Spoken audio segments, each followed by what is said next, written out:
Bonjour Patrick Beau, auteur de Axolot, Mhm, donc Histoire extraordinaire et sources étonnantes. tout à fait. Ma première question, ça va être comment vous est venue en fait l'idée de ce projet qui réunit votre talent d'écriture et tout ce que vous avez cherché sur internet et 13 dessinateurs du coup assez connus. Alors, en fait, je vais peut-être faire un petit historique. Avant de créer Axolot, j'avais une émission de radio qui s'appelait Exocet, dans laquelle je racontais des histoires curieuses et étonnantes. Et quand j'ai arrêté l'émission de radio, j'ai ouvert un blog en 2009, qui s'appelle donc Axolot. Et en 2012, j'ai sorti un livre qui est un recueil des articles du blog. Puis en 2013, j'ai ouvert la chaîne YouTube, dans laquelle donc il y a des mini-documentaires qui traitent des curiosités de la planète d'une façon générale, qu'il s'agisse de sciences, d'histoire, de lieux extraordinaires, de personnages étonnants. Et l'idée de la BD donc a germé en 2012 parce que donc il y avait des tas d'histoires qui étaient intéressantes à adapter en bande dessinée. Donc on a fait ça avec Delcourt. On a réuni les auteurs et chaque auteur donc, avait le choix parmi les différentes histoires qui existaient sur le site. Et ce qui est génial, c'est que quasiment aucun auteur n'a choisi la même histoire, donc personne ne s'est disputé. Et donc voilà, la BD est sortie à la fin de l'année 2014, et donc c'est un recueil d'histoires qui existaient déjà sur le blog, mais réinterprétées par les dessinateurs, et entrecoupées de curiosités, de faits donc, que moi j'ai rajouté dans les pages, qui sont donc des histoires inédites. Et donc voilà. Comment ça s'est fait le choix des auteurs? Est-ce que c'est vous qui avez décidé que vous connaissiez ou est-ce que Ouais. c'est eux qui sont venus Alors, il y avait une partie des auteurs qui étaient des amis, qui étaient des connaissances. Il y en avait certains qui avaient déjà participé au livre. Et il y a certains auteurs donc, qui m'ont été suggérés par mon éditrice. Et donc voilà, c'est un mélange d'auteurs qui étaient déjà connus, d'auteurs aguerris, comme Boulet, qui est donc ici présent. Et, et il y a aussi des auteurs donc, nouveaux venus, comme Camille Mouk, dont c'était la première publication, je crois. Donc voilà, c'était un mélange assez hétéroclite, et du coup, c'est intéressant, puisqu'il y a beaucoup de styles très différents, et selon les auteurs, on passe du rire au drame, donc j'aime bien le mélange que ça fait. Ouais. donc vous êtes assez satisfait de comment ils ont mis Oui. en dessin. Oui, oui, oui. Non, non, vraiment, je suis très heureux du résultat parce que ça fonctionne, quoi. Les dessins apportent quelque chose de différent. Il y a des histoires qui ont été réinterprétées. Donc même pour ceux qui connaissaient déjà les histoires originales, il y a souvent une plus-value en fonction de l'angle qui a été adopté par les auteurs. Donc je suis vraiment très, très heureux, d'autant que c'est un très bel objet en plus de ça. Et donc je profite pour préciser que la couverture a été réalisée par Thomas Lecourt, qui est donc l'illustrateur qui a réalisé le générique des épisodes d'Axolot. Donc voilà, la boucle est bouclée. Merci beaucoup.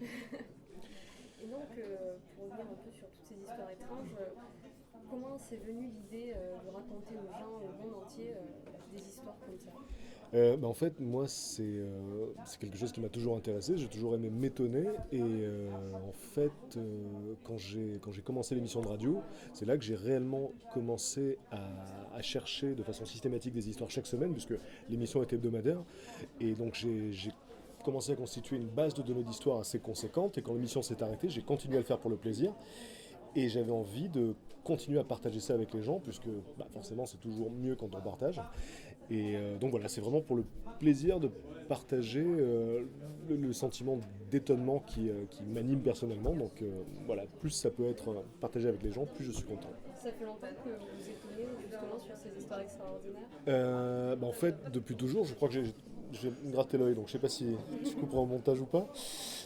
Donc en fait, oui, oui, j'ai toujours été curieux, et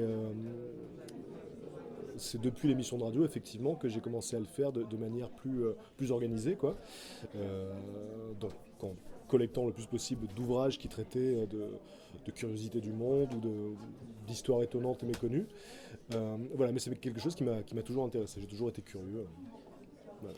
Et de manière générale, où est-ce que vous trouvez vos sources en fait? Alors en fait, j'achète le plus de livres possible. Là récemment, par exemple, j'ai acheté un livre qui s'appelle Les testicules de Jeanne d'Arc, voilà, que je conseille à tout le monde. Il y a aussi Les hémorroïdes de Napoléon, qui est la suite.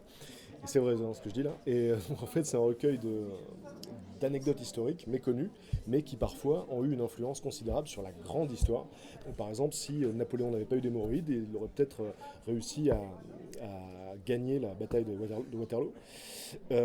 Voilà, donc des petits trucs qu'on ne connaît pas forcément, et ça fait partie des livres que j'aime acheter pour pouvoir alimenter par la suite les vidéos ou les articles. Donc il y a les bouquins évidemment, il y a aussi beaucoup de documentaires dans lesquels on peut découvrir des choses incroyables. Par exemple, je pense au documentaire Into Eternity dont j'avais parlé dans une vidéo qui parle de cette structure en calo qui se trouve à 400 mètres sous terre, etc., qui doit durer 100 000 ans. Et puis il y a aussi évidemment Internet, Internet qui est une source d'informations extraordinaires, mais il faut pouvoir trier, donc généralement j'essaie de m'assurer que les informations sont issues de sources fiables et qu'elles se retrouvent dans plusieurs sources. Donc voilà. Une prochaine BD bientôt ou pas? Oui, alors à la fin de l'année, au mois de novembre, ce sera une toute nouvelle équipe de dessinateurs, donc pour varier encore un petit peu les styles et les tons. Voilà, donc mois de novembre, et il y a aussi un livre en préparation pour l'année prochaine. Donc là, je peux pas trop en dire plus pour le moment, mais c'est en cours là.